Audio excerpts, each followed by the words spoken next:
Hello students, कैसे हो आप लोग। मैं अजनीश कौर गुप्ता, आपका मेंटर, आपका ट्यूटर, आपका coach with vast experience of more than 15 years for teaching students preparing for competitive examination. हम लोग 10 का गम, जिसमें चैप्टर की मिक्सिंग करके कैसे एक सबस्ट्रेट को दूसरे प्रोडक्ट में कन्वर्ट करते हैं और कैसे चैप्टर को मिक्स किया जाता है, उस कंसेप्ट को देख रहे हैं।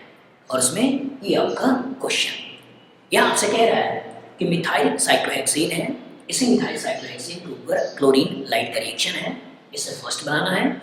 इसके ऊपर कह रहा है कि एल्कोहलिक केवेज का रिएक्शन और इसके कॉरस्पॉन्डिंग आपको सेकंड बनाना है। फिर डाइल्यूट KMnO4 इसके रिएक्शन से थर्ड बनाना है। फिर यहाँ पर CrO3 एसिटिक एसिड, इसे फोर्थ बनाना है। यहाँ कह रहा है HiO4 इसके रिएक्शन से फिफ्थ, उसके बाद HI लेड फॉस्फोरस इसके रिएक्शन से सिक्स्थ, और यहाँ पर Cr2O3 773 kelvin temperature 10 atmospheric pressure, उसके कॉरस्पॉन्डिंग सेवन्थ बनाना है। फिर CrO2 Cl2 इसके कॉरस्पॉन्डिंग एट्थ बनाना है।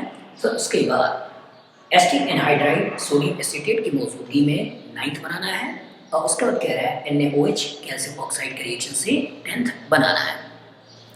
मतलब कैसे रिएक्शंस को मिलाया जाता है, कैसे रिएक्शंस को मिलाया जाता है, कैसे एक चैप्टर को दूसरे चैप्टर में कन्वर्ट किया जाता है, और कैसे सीक्वेंस बाय सीक्वेंस आपसे कॉन्सेप्ट को जानने की कोशिश किया जाता है। तो इस लेक्चर के कॉरस्पॉन्डिंग हम प्रॉपर तरीके से वही अंडरस्टैंडिंग गेन करने वाले हैं। चलिए एनालाइज करते हैं। यहाँ कह रहा है मिथाइल साइक्लोहेक्सेन और उसके ऊपर क्लोरीन लाइट का रिएक्शन है। HNO मतलब लाइट। चलिए सोचिए, alkane, alkane chapter that means केवल कार्बन की बॉन्डिंग और कार्बन हाइड्रोजन की बॉन्डिंग और पूरी तरह मॉलिक्यूल के अंदर saturation that means single bonded compound. क्योंकि अगर कार्बन की बॉन्डिंग अपने से ज़्यादा इलेक्ट्रोनेगेटिव एटम के साथ होता तब मोर इलेक्ट्रोनेगेटिव एटम कार्बन के इलेक्ट्रॉन क्लाउड को खींचता, जिसकी वजह से कार्बन में पोलैरिटी क्रिएट होती और उसी पोलैरिटी की वजह से कार्बन पास पार्शियल पॉजिटिव चार्ज होता तो कोई इलेक्ट्रॉन रिच उस कार्बन के ऊपर अटैक करता। अगर कार्बन किसी लेस इलेक्ट्रोनेगेटिव एटम से जुड़ा होता, जैसे मेटल से जुड़ा होता, तो कार्बन इसके पैसे को खींचता, दैट मीन्स उसके इलेक्ट्रॉन क्लाउड की तरफ खींचता, जिसकी वजह से कार्बन इलेक्ट्रॉन रिच होता। लेकिन अल्केन चैप्टर में कार्बन की बॉन्डिंग कार्बन और लगभग इलेक्ट्रोनेगेटिव एटम बराबर वाला हाइड्रोजन के साथ है, दैट मीन्स इसके अंदर किसी भी तरह की कोई पोलैरिटी नहीं है। और अगर अल्कीन नॉन पोलर है तो दैट मीन्स इसके ऊपर कोई भी इलेक्ट्रोफाइल, इसके ऊपर कोई भी न्यूक्लियोफाइल अटैक नहीं करेगा। तो क्वेश्चन है कि जब इसके ऊपर इलेक्ट्रोफाइल न्यूक्लियोफाइल अटैक नहीं करेगा तो रिएक्शन होगा कैसे। तो लाइट की मौजूदगी में पहले यही हैलोजन टूट जाता है और फ्री रेडिकल का फॉर्मेशन हो जाता है। और जब फ्री रेडिकल का फॉर्मेशन हो जाता है तो यही फ्री रेडिकल अल्कीन के ऊपर अटैक करेगा और फ्री रेडिकल सब्स्टिट्यूशन रिएक्शन देगा, फ्री रेडिकल सब्स्टिट्यूशन रिएक्शन देगा। तो क्वेश्चन आया कि जो फ्री रेडिकल सब्स्टिट्यूशन रिएक्शन देगा तो कहाँ का फ्री रेडिकल बनाए, 1 का, 2 का, 3 का, 4 का, 5 का। तो क्वेश्चन आया कि जो फ्री रेडिकल सब्स्टिट्यूशन रिएक्शन होगा तो कहाँ का फ्री रेडिकल बनाए। इंपॉर्टेंट याद रखिएगा कि वो फ्री रेडिकल जिसकी स्टेबिलिटी सबसे ज़्यादा होती है उसी फ्री रेडिकल के कॉरस्पॉन्डिंग आपको मेजर प्रोडक्ट बनाना होता है। तो फ्री रेडिकल की स्टेबिलिटी किस किस बात पे गवर्न किया जाता है या डिसीजन लिया जाता है, तो वो होता है इलेक्ट्रॉनिक इफेक्ट। मतलब सबसे पहले आपको सोचना है रेजोनेंस, अगर रेजोनेंस नहीं है तब सोचना है हाइपर कंजुगेशन, और हाइपर कंजुगेशन नहीं है तब आपको सोचना है इंडक्टिव इफेक्ट। तो अगर मैं कहीं से भी फ्री रेडिकल बनाऊं तो रेजोनेंस में स्टेबिलिटी गेन नहीं होगा, बचा क्या हाइपर कंजुगेशन और इंडक्टिव इफेक्ट। अगर मैं यहाँ का फ्री रेडिकल बनाता हूँ तो मैं एक हाइपर कंजुगेशन, यहाँ का फ्री रेडिकल बनाता हूँ तो 2, 4, 3, 7 हाइपर कंजुगेशन, यहाँ का फ्री रेडिकल बनाता हूँ 1, 2, 3 हाइपर कंजुगेशन, यहाँ से 4 हाइपर कंजुगेशन और यहाँ से 4 हाइपर कंजुगेशन। तो दैट मीन्स ये वाला फ्री रेडिकल सबसे ज़्यादा स्टेबल है। और जब ये वाला फ्री रेडिकल सबसे ज़्यादा स्टेबल है तो इसका मतलब जब इसके ऊपर क्लोरीन लाइट का रिएक्शन होगा तो इसी पोजीशन पर हाइड्रोजन हटेगा और Cl आएगा। तो इसी पोजीशन का अगर हाइड्रोजन हटता है और Cl आता है तो इसके कॉरस्पॉन्डिंग हम जो कंपाउंड बना लेंगे वो ए वाला कंपाउंड ये बन जाएगा। अब आगे क्वेश्चन में चैप्टर अल्काइल हैलाइड आ गया और इसी अल्काइल हैलाइड चैप्टर के ऊपर एल्कोहलिक केओएच का रिएक्शन है। अगेन पहचानिए कार्बन क्लोरीन के बीच में इलेक्ट्रोनेगेटिविटी का डिफरेंस। और जो कार्बन क्लोरीन के बीच में इलेक्ट्रोनेगेटिविटी का डिफरेंस है, जिसकी वजह से कार्बन के पास पार्शियल पॉजिटिव चार्ज है, तो दैट मींस कोई ना कोई इलेक्ट्रॉन रिच यहाँ अटैक करने की कोशिश करेगा। लेकिन चूंकि क्राउडिंग बहुत ज़्यादा है, और जो क्राउडिंग बहुत ज़्यादा है तो यहाँ अप्रोच नहीं कर पाएगा, और जब यहाँ अप्रोच नहीं कर पाएगा तो इसके बगल में इस बीटा पोजीशन से हाइड्रोजन खींचने की कोशिश करेगा, या इसके बगल से इस बीटा से हाइड्रोजन खींचने की कोशिश करेगा। तो that means alkyl halide chapter में हमें दो तरह के रिएक्शन दिमाग में बैठाना होता है, एक सब्स्टिट्यूशन रिएक्शन और दूसरा एलिमिनेशन रिएक्शन। मैकेनिज्म वाइज अगर देखा जाए कि सब्स्टिट्यूशन रिएक्शन फर्दर दो तरीके के SN1 SN2 और एलिमिनेशन रिएक्शन दो तरीके के E1 E2। That means alkyl halide वाले चैप्टर में SN1 SN2 E1 E2 parallelly चलते रहते हैं। अल्काइल हैलाइड वाले चैप्टर में SN1 SN2 E1 E2 parallelly चलते रहते हैं। अच्छा न्यूक्लियोफाइल लिया तो रिएक्शन सब्स्टिट्यूशन की तरफ भाग जाएगा, अच्छा बेस लिया तो रिएक्शन एलिमिनेशन की तरफ भाग जाएगा। वीक न्यूक्लियोफाइल लिया तो कहानी SN1 की तरफ भाग जाएगा, स्ट्रॉन्ग न्यूक्लियोफाइल लिया कहानी SN2 की तरफ भाग जाएगा, वीक बेस लिया कहानी E1 की तरफ भाग जाएगा, स्ट्रॉन्ग बेस लिया कहानी E2 की तरफ भाग जाएगा।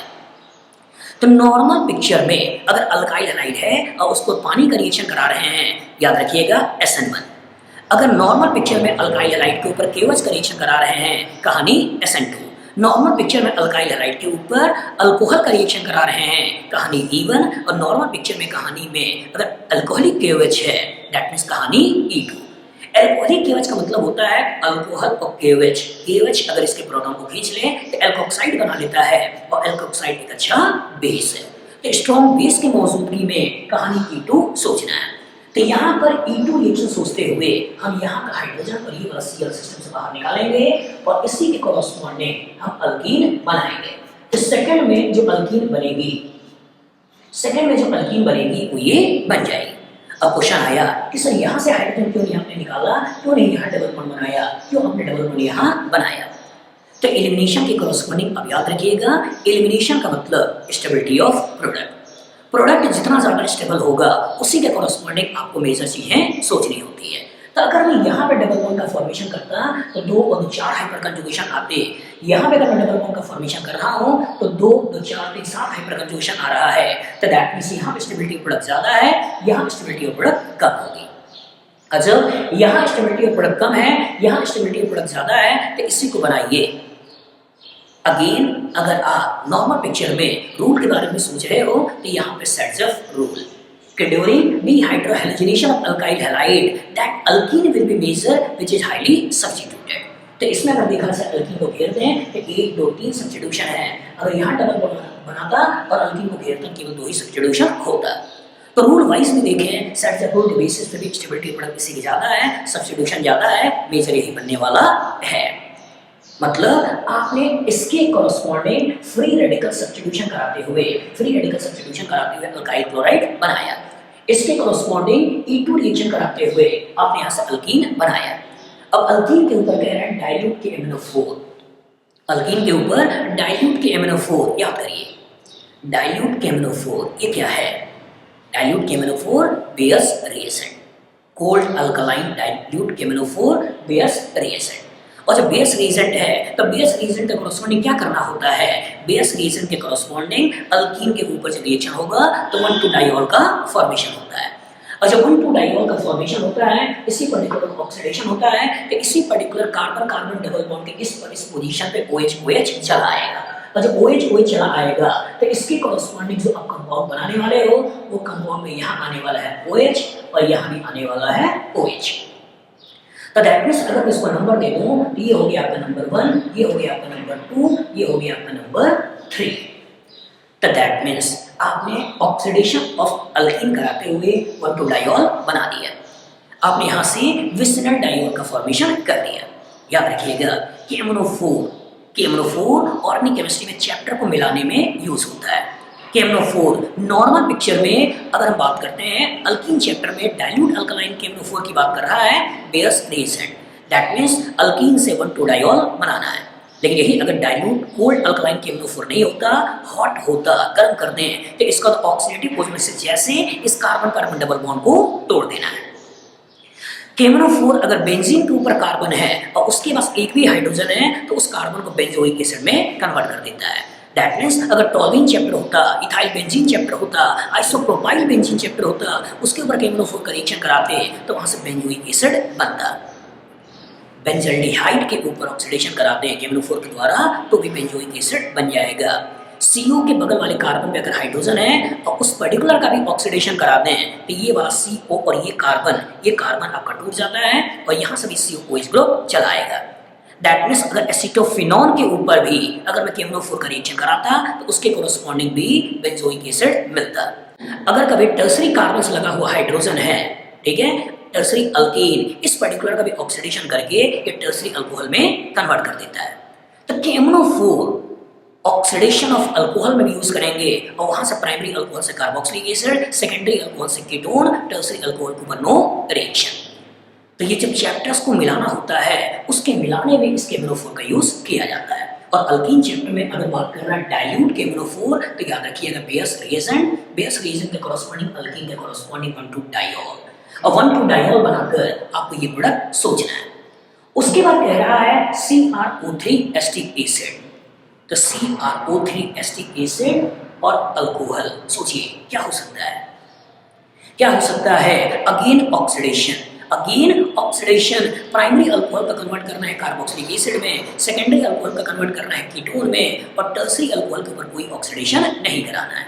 तो ये वाला जो पार्ट है सेकेंडरी अल्कोहल है, ये वाला जो पार्ट है टर्सरी अल्कोहल है। तो सेकेंडरी अल्कोहल को तो कीटोन में कन्वर्ट कर दो, टर्सरी अल्कोहल को वैसे ही छोड़ दो। तो सेकेंडरी अल्कोहल को अगर मैं कीटोन में कन्वर्ट कर दूं और टर्सरी अल्कोहल को अगर वैसे ही छोड़ दूं तो इसके कोरोस्पोंडिंग हमें इस तरह की स्पीशीज मिल जाएगी जो आपका है 4th। याद रखिएगा कि जब हम बात करते हैं CrO3 एस्टिक एसिड तो ये प्राइमरी अल्कोहल को कार्बोक्सिलिक एसिड में कन्वर्ट करता है, सेकेंडरी अल्कोहल को कीटोन में कन्वर्ट करता है, लेकिन टर्सरी अल्कोहल के ऊपर कोई रिएक्शन नहीं करता है, मतलब ऑक्सीडेशन अल्कोहल में इसको यूज करते हैं। अब उसके बाद बात कर रहा है कि जो कंपाउंड बना इसको HiO4 का रिएक्शन है, HiO4 का रिएक्शन है।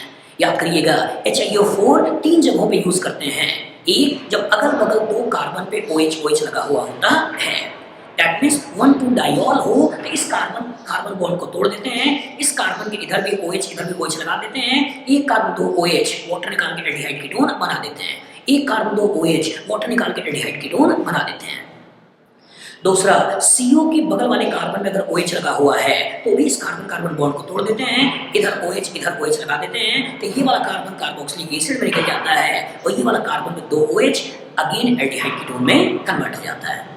तीसरा, जब अगल बगल के कार्बन में 2 CO ग्रुप लगे होते हैं, ठीक है, अल्फा डाइकार्बोनिल कंपाउंड, तो उसमें भी इसको तोड़ देते हैं, OH लगा देते हैं, इधर भी कार्बोक्सिलिक एसिड इधर भी कार्बोक्सिलिक एसिड मिल जाती है और 2 कार्बोक्सिलिक एसिड हमें प्राप्त हो जाता है। तो तीन जगहों पे HiO4 के रिएक्शन की बात करते हैं। एक हम बात करते हैं 1,2-डाइऑल, एक बात करते हैं अल्फा हाइड्रोक्सी कार्बोनिल कंपाउंड्स और तीसरा बात करते हैं 1,2-डाइकार्बोनिल कंपाउंड्स। तो यहाँ पे आप ध्यान से देखो तो CO के बगल वाले कार्बन OH है, इसी पर्टिकुलर कार्बन बॉन्ड को तोड़ देना है और इसी कार्बन बॉन्ड को तोड़कर इधर भी OH और इधर भी OH लगा देना है। तो इधर से हमें मिल जाएगा COOH, इधर से मिल जाएगा एक ही कार्बन 2 OH, एक वाटर निकाल दोगे तो ये कन्वर्ट हो जाएगा कीटोन में। तो दैट मींस 1 2 3 4 5 6 7, तो यहाँ से आप 7 कार्बन, यहाँ से आप 2 4 6 7 ये बना लोगे। 1 2 सेकंड वाली पोजीशन पे ये हो गया कीटोन, फिर 1 2 3 4 छोड़कर पांचवें पे कार्बोक्सिलिक एसिड, 1 2 3 4 छोड़कर पांचवें पे कार्बोक्सिलिक एसिड, ये हमें मिल जाएगा और ये हो जाएगा 5th। तो दैट मींस जब OH और बगल में CO हो, इस पर्टिकुलर ऑक्सीडेशन करके इसे कार्बोनिल कीटोन में और इसे कार्बोक्सिलिक एसिड में कन्वर्ट कर देना है। अब ये सब पर्टिकुलर 5th बन गया, इसको ऊपर कह रहा है HI red phosphorus. HI red phosphorus याद रखिएगा रिडक्शन, मतलब अगर कभी अल्कोहल हो उसे अल्केन बनाते हैं, एल्डिहाइड हो अल्केन बनाते हैं, कीटोन हो अल्केन बनाते हैं, कार्बोक्सिलिक एसिड हो अल्केन बनाते हैं। तो यहाँ की कहानी में कीटोन है, यहाँ की कहानी में कार्बोक्सिलिक एसिड है। ये कार्बोक्सिलिक एसिड वाला ऑक्सीजन में हट जाएगा और ये CH3 बन जाएगा और CO वाला ऑक्सीजन में हट जाएगा और ये भी CH2 बन जाएगा। तो दैट मीन्स 1 2 3 4 5 6 7 कार्बन का अल्केन बन जाएगा। और जब 7 कार्बन का अल्केन बन जाएगा तो इसी को 2 4 6 7 कार्बन का हेप्टेन बना दोगे। और ये 7 कार्बन का हेप्टेन बन गया, यही आपका क्या हो गया 6। याद रखिएगा, यहाँ हम बात कर रहे हैं ऑक्सीडेशन ऑफ अल्कीन की, यहाँ बात कर रहे हैं ऑक्सीडेशन ऑफ अल्कोहल की, यहाँ बात कर रहे हैं oxidation of alpha hydroxy carbonyl compound की, यहाँ बात कर रहे हैं रिडक्शन की। और रिडक्शन किसका? हम रिडक्शन कीटोन का करा रहे हैं, रिडक्शन कार्बोक्सिलिक एसिड का करा रहे हैं, और इसके कोरोस्पोंडिंग हम हेप्टेन बना रहे हैं। और ये जो हेप्टेन बन गया, इसके ऊपर कह रहा है Cr2O3 773 kelvin temperature and atmospheric pressure. तो ये एरोमेटाइजेशन में इन्वॉल्व करने का रिएक्शन है। तो दैट मीन्स अगर 6 कार्बन का हेक्सेन होता तो उसके कोरस्पॉन्डिंग बेंजीन बन जाता, और 7 कार्बन का हेप्टेन है तो इसके कोरस्पॉन्डिंग टॉल्वीन बन जाएगा। तो कैसे बन जाएगा टॉल्वीन? इसी 7 कार्बन को ऐसे बनाते हैं, इसी 7 कार्बन को ऐसे बनाते हैं। तो सबसे पहले यहाँ से हाइड्रोजन को निकालते हैं, और हाइड्रोजन को निकालते हुए मिथाइल साइक्लोहेक्सेन बना लेते हैं। अब ये जो मिथाइल साइक्लोहेक्सेन बन गया, उसके बाद बारी बारी से यहाँ से भी हाइड्रोजन हट जाएगा, और एक डबल बॉन्ड का फॉर्मेशन यहाँ से भी हाइड्रोजन हट जाएगा, और दूसरे डबल बॉन्ड का फॉर्मेशन यहाँ से भी हाइड्रोजन हट जाएगा, और तीसरे डबल बॉन्ड का फॉर्मेशन। तो दैट मीन्स इसके कोरस्पॉन्डिंग हमें बनाना क्या है? टॉल्वीन।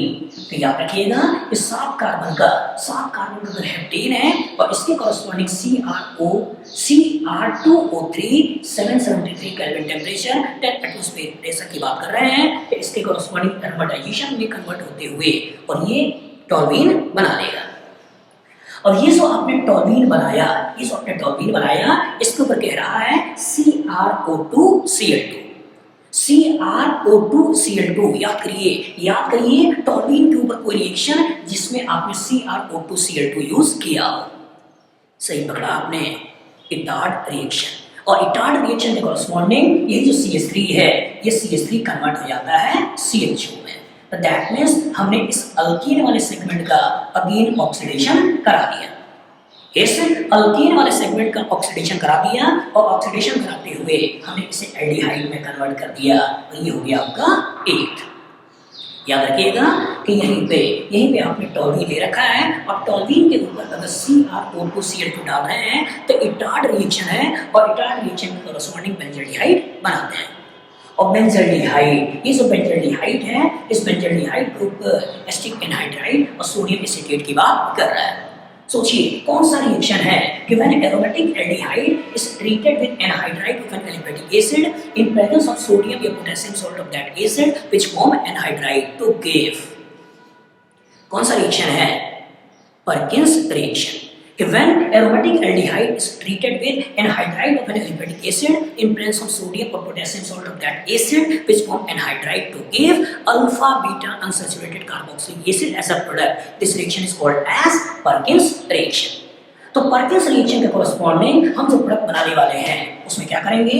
इसी का ऑक्सीजन हटाएंगे, इसी पर्टिकुलर को 2 हाइड्रोजन हटाएंगे, डबल बॉन्ड का फॉर्मेशन करेंगे, बाद में एनहाइड्राइड का हाइड्रोलिसिस कर देंगे, और हाइड्रोलिसिस के कोरस्पॉन्डिंग उसको कार्बोक्सिलिक एसिड में कन्वर्ट कर देंगे। तो यहाँ की कोरस्पॉन्डिंग जो हमें प्रोडक्ट मिलने वाला है, यहाँ की कोरस्पॉन्डिंग जो प्रोडक्ट मिलने वाला है, ये हो जाएगा CH डबल बॉन्ड CH, और ये हो गया आपका COOH, और ये हो गया आपका 9th। कि when aromatic aldehyde is treated with anhydride of an aliphatic acid in presence of sodium or potassium salt of that acid to form anhydride to give alpha beta unsaturated carboxylic acid as a product, this reaction is called as Perkins reaction। तो यहाँ पे मैंने Perkins reaction करवाया, और Perkins reaction करवाने के बाद जो प्रोडक्ट बना है 9th, इस 9th के ऊपर कह रहा है NaOH कैल्शियम ऑक्साइड। याद करिए NaOH कैल्शियम ऑक्साइड, इससे कोई रिएक्शन आपके दिमाग में आ रहा है? NaOH कैल्शियम ऑक्साइड, और सब्सट्रेट जो है उसमें कार्बोक्सिलिक एसिड है, सब्सट्रेट के अंदर अल्कीन है, सब्सट्रेट के अंदर बेंजीन है। तो सोचिए कोई रिएक्शन जिसमें आपने NaOH कैल्शियम ऑक्साइड यूज किया हो, सोचिए carboxylic acid NaOH calcium oxide, कहीं कोई रिएक्शन याद आ रहा हो? यस, सही सोचा आपने। कौन सा है? Decarboxylation reaction. और इसे डीकार्बोक्सिलेशन रिएक्शन के कोरस्पॉन्डिंग यहाँ से कार्बन डाइऑक्साइड को हटा देना है, और कार्बन डाइऑक्साइड को हटाते हुए इसके कोरस्पॉन्डिंग आपको स्टाइरीन बना देना है। यही आपका 10th वाला स्ट्रक्चर है। तो दैट मीन्स इस क्वेश्चन के कोरस्पॉन्डिंग मैंने आपको फ्री रेडिकल सब्स्टिट्यूशन रिएक्शन, इसके corresponding free radical substitution reaction की बात मैंने किया। इसके कोरस्पॉन्डिंग यहाँ हमने कीटो रिएक्शन की बात किया। इसके कोरस्पॉन्डिंग यहाँ हमने अल्कीन की ऑक्सीडेशन की बात किया। इसके कोरस्पॉन्डिंग यहाँ हमने अल्कोहल की ऑक्सीडेशन की बात किया। इसके कोरस्पॉन्डिंग यहाँ हमने अल्फा हाइड्रोक्सी कार्बोनिल के ऑक्सीडेशन की बात किया। इसके कोरस्पॉन्डिंग हमने यहाँ पर रिडक्शन ऑफ कार्बोनिल कंपाउंड्स की बात किया। इसके बाद हमने एरोमेटाइजेशन की बात किया। इसके बाद हमने अगेन ऑक्सीडेशन ऑफ CH3 वाले की बात किया। इसके बाद हमने यहाँ पर पर्किंस रिएक्शन की बात किया, जो कि न्यूक्लियोफिलिक एडिशन है फॉलोड बाय एलिमिनेशन रिएक्शन है।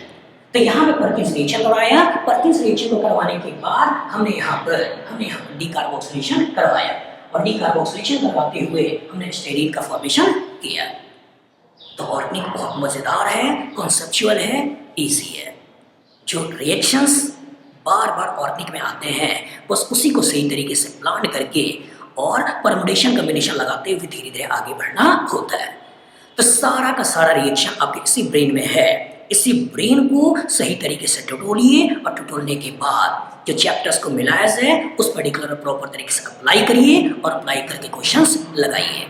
तो ऑर्गेनिक आसान है, थोड़ा वक्त दीजिए, क्वेश्चंस लगाइए, आपके रिएक्शन पे कमांड बढ़ जाएगा। तो जुड़े रहिए इस तरह के और रिएक्शन की प्रैक्टिस करने के लिए, और मेरी कोशिश होगी कि आपके रिएक्शन के डर को पूरी तरह से आपके दिलो दिमाग से हटा दें। Good luck, good day.